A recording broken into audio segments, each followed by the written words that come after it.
આપણા પ્રભુ ઈસુ ખ્રિસ્તની કૃપા, પરમપિતાનો પ્રેમ અને પવિત્ર આત્માનો સાથ તમને સૌને મળતો રહો. ખ્રિસ્તમાં ભાઈઓ તથા બહેનો, દિવ્ય ધ્યાન સંદેશમાં તમારું સ્વાગત છે. મે 9મી તારીખ, યોહાનનો ગ્રંથ 16મો અધ્યાય 16થી 20મી કલમ સુધી. આ સંદેશ સાંભળવા તમારા સૌ માટે અને તમારા પરિવારજનો માટે વિશે પ્રાર્થના કરું છું કે જેવી રીતે આજના શુભ સંદેશમાં પ્રભુ કહે છે, તમારો શોક આનંદમાં પલટાઈ જશે. તમારા જીવનમાં જે કંઈ નાની મોટી તકલીફ હોય, શોક, કોઈ વેદના હોય, એ દૂર થઈ પ્રભુ તમારા જીવનમાં આનંદ આપે. ખ્રિસ્તમાં અલભાઈ હતા બહેનો, વિદાય. જે વ્યક્તિ આપણા ઉપર પ્રેમ રાખ્યો હોય, આપણે જેના ઉપર પ્રેમ રાખ્યો હોય, એ વ્યક્તિ આપણી પાસે દૂર જાય, વિદાય લે, ત્યારે બધાને દુઃખ છે. આપણે રેલવે સ્ટેશનમાં જોઈએ, લોકો રડતા હોય છે. એરપોર્ટમાં આપણા ઘરના જ કોઈ વડીલ ગમે તેઓ બહાર જતા હોય, બધાને દુઃખ આપે છે. અને એવી જ રીતે પ્રભુ ઈસુ આજના શુભ સંદેશમાં થોડી જ વારમાં તમે મને જોતા બંધ થઈ જશો અને ફરી થોડી વારમાં તમને મારા દર્શન થશે. આ થોડી વાર કરીને આજના શુભ સંદેશમાં 7 વખત આ શબ્દ આવે છે. એટલે લોકો સમજ્યા જ નહીં, એમને શિષ્ય સમજ્યા જ નહીં. જો પ્રભુ ઈસુ આપણી પાસેથી જાય, આપણે આગળ વધીએ કેવી રીતે, આપણે જીવીએ કેવી રીતે, એમ કરીને એમના જીવનમાં એટલું બધું દુઃખ, એટલી બધી વેદના. એટલે પ્રભુ ઈસુ એમને આશ્વાસન આપે છે કે હું જાઉં છું થોડા સમય માટે, પછી તમે મને જોશો, મારા દર્શન તમને થશે. એમના જીવનમાં એટલું બધું દુઃખ, એટલી બધી વેદના, એટલું બધું ટેન્શન, એટલું બધું તણાવ, પણ પ્રભુ એમને હિંમત આપે છે, આશ્વાસન આપે, દિલાસો આપે છે.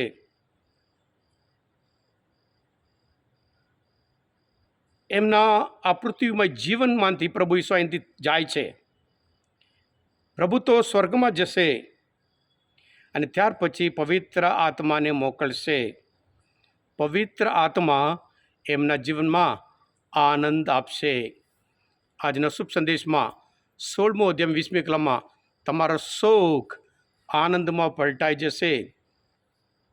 પ્રભુ ઈસુ જવાથી દુઃખ અને પવિત્ર આત્મા, જેમ ગલાતીના ધર્મસભ્યો 5મો અધ્યાય 20મી કલમમાં પવિત્ર આત્મા ફળના એક ફળ એ આનંદ છે.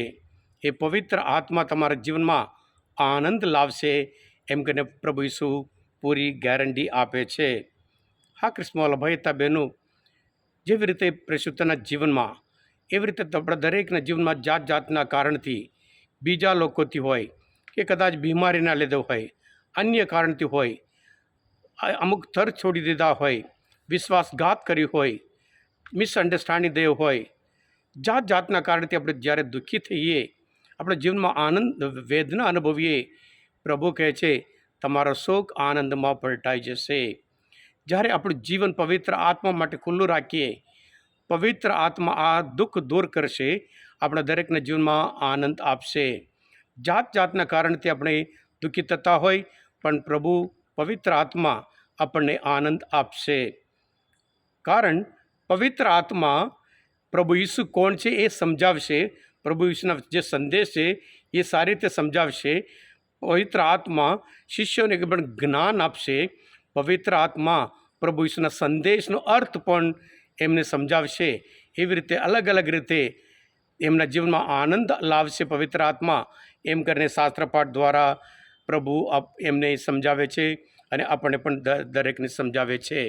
હા ખ્રિસ્તમાં ભાઈતા બહેનો, આપણે પણ આપણું જીવન હંમેશા પવિત્ર આત્મા માટે ખુલ્લું રાખીએ. કારણ ગમે તે દુઃખ હોય, ગમે તે વેદના હોય, ગમે તે તણાવ હોય, ગમે તે ચિંતા હોય, તમારો શોક આનંદમાં પલટાઈ જશે, એ પ્રભુના વચન છે.